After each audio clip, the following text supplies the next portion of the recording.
E é sobre a situação do Rio de Janeiro que a gente conversa com o nosso analista Matheus Teixeira e fazendo aqui, inclusive, conexões entre os assuntos trazidos pela Gabi e o que o Instituto Paraná Pesquisas revela para a gente, Matheus. Porque enquanto o Supremo Tribunal Federal não decide sobre o formato da eleição para o chamado mandato tampão no governo do Rio de Janeiro, tem uma possibilidade ainda no radar de que em 2026 a campanha eleitoral no Rio de Janeiro comece oficialmente antes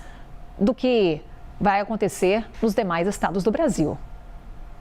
Exatamente, Carol. A depender da decisão do Supremo Tribunal Federal, podemos ter duas eleições, uma para o mandato tampão e outra eleição definitiva de outubro, que dará 4 anos de mandato, assim como todos os outros estados. Fato é que a pesquisa Paraná Pesquisas aponta aí a importância da estratégia de Douglas Ruas de tentar assumir o governo do estado antes e não deixar essa estratégia de prolongar o mandato do desembargador Ricardo Couto e unificar as eleições em outubro, porque na pesquisa ele aparece muito atrás do principal adversário, Eduardo Paes, e ele com a máquina na mão, a gente sabe que faz a diferença. A máquina pública no Brasil, historicamente, surte efeito positivo para os candidatos,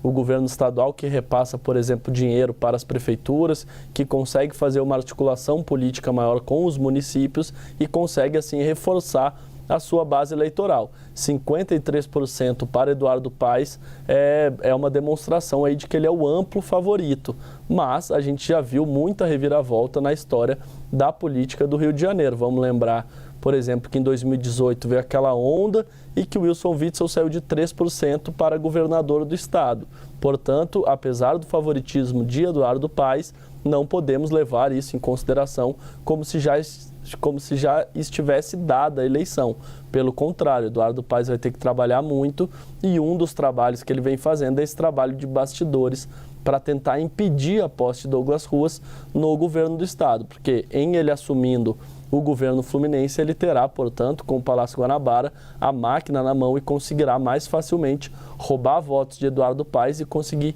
crescer nas pesquisas. Fato é que, além dos números que a gente vê, a eleição ainda não começou de fato. Quando a eleição começar de fato, o que vai acontecer? Deve haver uma polarização muito grande e a tentativa de Douglas Ruas de nacionalizar o debate do Rio de Janeiro, ou seja, tentar colar na imagem de Flávio Bolsonaro, pré-candidato a governador, enquanto Eduardo Paes faz ali, apoia o presidente Lula, mas também não quer colar tanto na imagem do presidente, porque historicamente o presidente Lula perdeu para Flávio Bolsonaro, para Jair Bolsonaro, ainda Fernando Haddad perdeu em 2018 e o presidente Lula também perdeu para Jair Bolsonaro em 2022. Portanto, é um estado com viés mais bolsonarista e é nisso que aposta Douglas Ruas, no apoio de Flávio Bolsonaro e na nacionalização do debate eleitoral. Com isso, ele conseguirá, ou ao menos é a expectativa da campanha de Douglas Ruas, emparelhar a briga com Eduardo Paes.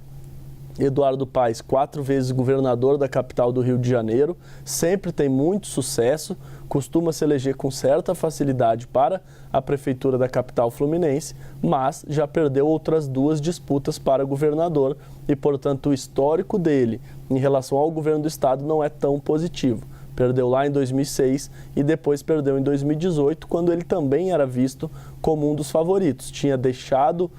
a prefeitura, depois de 8 anos de gestão, bem avaliado, mas aquela avalanche de Wilson Witzel, que veio junto com a onda que elegeu Jair Bolsonaro presidente, acabou engolindo Eduardo Paes. Eduardo Paes saiu derrotado em 2018. Em 2020, ele volta para a prefeitura, se reelege em 2024, novamente com uma boa avaliação, com uma boa votação, e agora ele tenta desfazer essa sina de ganhar com certa facilidade a prefeitura, mas perder o governo do estado. Eduardo Paes aí com 53%, portanto, poderia inclusive ganhar no primeiro turno, segundo a pesquisa divulgada hoje, mas essa nacionalização do debate será inevitável. Flávio Bolsonaro é do Rio de Janeiro, é senador pelo Rio de Janeiro e promete entrar de cabeça na campanha de Douglas Ruas e, com isso, a esperança é que consiga emparelhar ou ao menos levar para o segundo turno, a exemplo do PT em São Paulo, que não acredita numa vitória de Fernando Haddad, mas acha que ele consegue forçar o segundo turno e, com isso, ter um palanque nacional na segunda rodada eleitoral, porque é muito ruim ir para o segundo turno na eleição presidencial sem ter um palanque forte nos estados. Uma eventual vitória já no primeiro turno, seja em São Paulo, seja no Rio de Janeiro, poderia prejudicar muito a estratégia de Lula ou de Flávio. Carol.